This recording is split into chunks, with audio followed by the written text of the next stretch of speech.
Automated Singapore Tourist Pass Kiosk is designed for acquiring your Singapore Tourist Pass, conveniently located at the Changi Airport MRT station. If you're comfortable with credit card payment and wish to avoid the lengthy lines at the sales counter, this is the optimal choice, available 24 hours for your convenience. Step 1. Locate the automated kiosk. Now located at the Changi Airport MRT station, just behind both the escalators, from both Terminal 2 and Terminal 3 sides.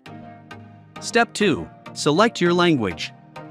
All the automated kiosk, by default, is in English, with other commonly used local languages. Additionally, they also support 2 other languages, such as Japanese and Korean. Step 3. Select the duration of the pass. Select the 1 day, or 2 days, or the 3 days pass option. Step 4. Select the quantity you need.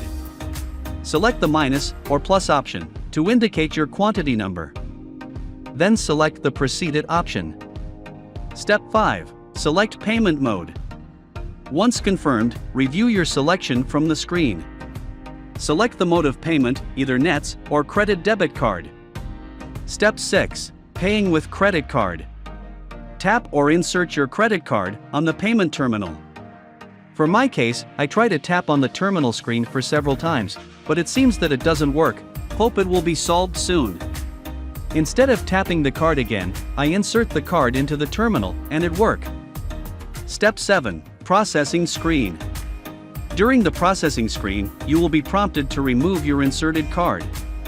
At the same time, it also prompts you the return date of your card, if you intend to get the rental deposit back. Step 8. Collect your receipt. Retrieve your receipt for safekeeping, as it indicates the return date for your reference. Step 9. Collect your pass. Collect your pass from the tray below. Step 10. Check your card validity period. Bring your card to the top-up machine near the kiosk.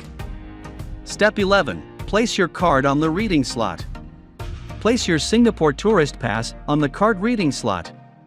A screen will appear, indicating the card amount and the validity period. Once done, simply take your card. Who actually need it?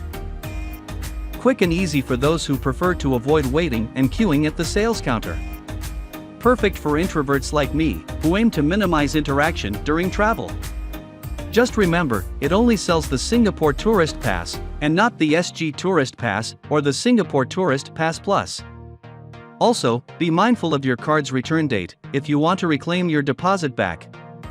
For those who wish to keep the card and top it up with cash, please refer to this video detailing the process of how to top up your Singapore Tourist Pass. Once topped up, it's crucial to note that it functions not only as your transport card, but also as a cash card for making payments at merchants that accept EasyLink payments, such as 7-Eleven and many others. Click here for more videos regarding essential information about your trip to Singapore. Thank you for staying to the end.